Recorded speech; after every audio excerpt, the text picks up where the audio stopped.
Welcome to Ham Radio Divas. Listen, talk, enjoy. Today, we're talking about beginner ham radio mistakes. One of our divas will be discussing this with our Elmer. He'll help explain what new hams should watch for. These mistakes are common, but they're easy to avoid. So let's get on the air and get started. Welcome to this deep dive on Ham Radio Divas. So, I want you to just picture this scenario for a second. You finally decided to take the plunge into amateur radio, right? Oh, boy. I know where this is going. Right. You're sitting at your desk, staring at your browser, and you have like 50 different tabs open. Yep. It's just this absolute sea of glowing screens, waterfall displays, switches, and all these acronyms that look like a bowl of alphabet soup. Oh, the acronyms are endless. VHF, UHF, SWR. You're just completely overwhelmed. Your credit card is, sweating in your hand. Yeah, you're just about to drop $1,000 on the exact wrong piece of equipment. Exactly, which is exactly what we're tackling today. We're going over the top 3 beginner ham radio mistakes and, more importantly, how to avoid them. It's such an important topic because that feeling of just existential technical intimidation, it's so common. It really is. Our mission today is to cut through that fog. We want to arm you with the foundational knowledge you actually need to choose the right gear, set it up right, and just get on the air with confidence. Because if you don't know the traps waiting for you, it's really easy to burn a lot of money and get super discouraged. Totally. So let's jump right into the first one. Yeah. Mistake number 1.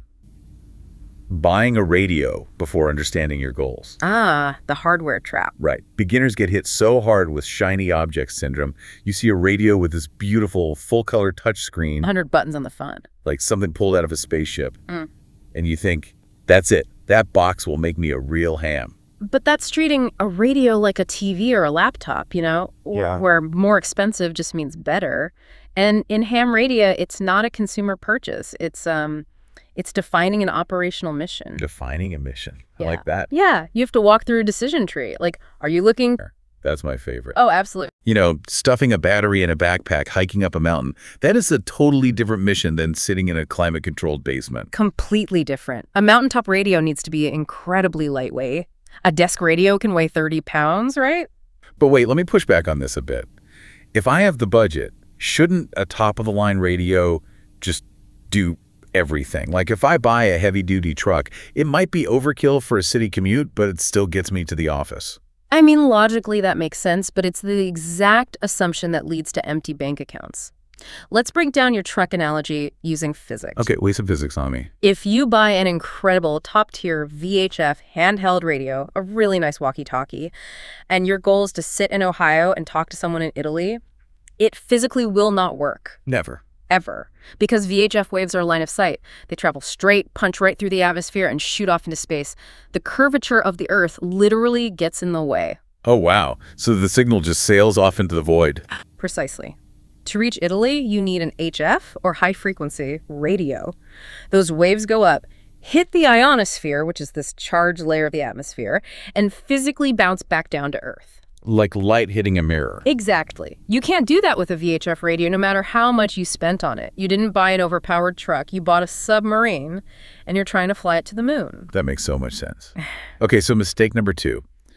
Let's say you do map out your mission. You buy the perfect HF radio to talk globally, but you still can't reach Italy because you ignored the unsung hero. The antenna. Yes. Underestimating the antenna. We get so obsessed with the glowing dials that we treat the antenna as like an optional accessory. It's the biggest technical blind spot. The antenna isn't an accessory. The antenna is the actual radio. Wait, really? Yeah, that expensive box on your desk, it's just an energy pump.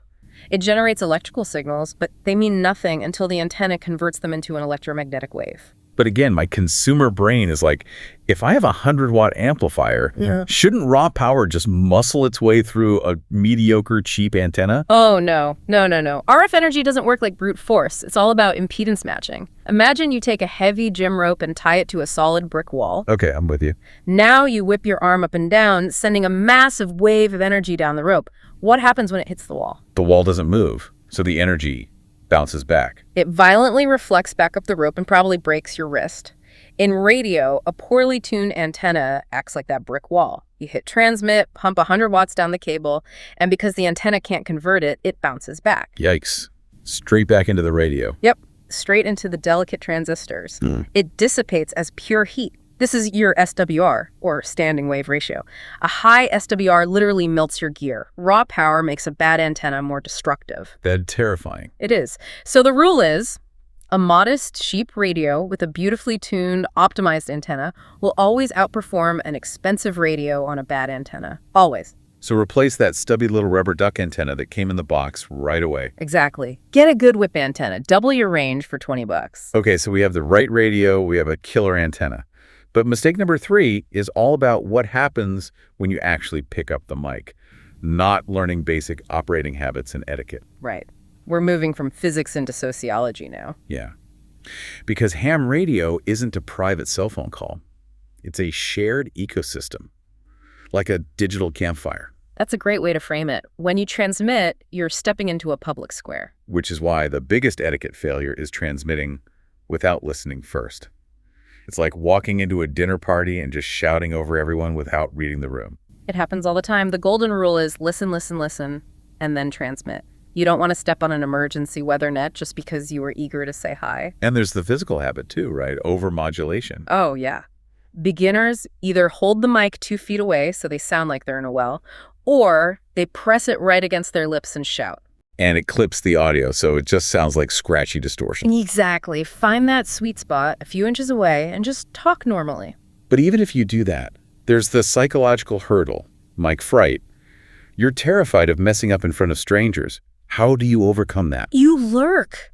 Spend weeks just listening to the local repeaters, learn the cadence, and honestly, find a mentor. Find an Elmer. We love our Elmers. If you admit, hey, I'm new, I don't know what I'm doing, this community will almost always rally around you. Making mistakes is just part of the curriculum. I love that. Okay, let's recap. First, choose the right radio for your specific goals. Yeah. Second, spend time and money learning about antennas. They are the real star of the show. And third, practice good on-air habits. Out it. But I want to leave you with one final thought. We've talked about all these technical mistakes, but perhaps the single greatest mistake a beginner can make isn't buying the wrong gear or having a high SWR. The ultimate mistake is letting the fear of getting it wrong keep you from pressing that button and making your very first contact. The airwaves are waiting for you. They really are. Don't be afraid to press it. Thanks for joining us on Ham Radio Divas. Subscribe on YouTube, join the Facebook group, follow Ham Radio Divas on X and Instagram, and join the Ham Radio Divas community. Listen, talk, enjoy. These beginner mistakes are easy to avoid once you know what to watch for.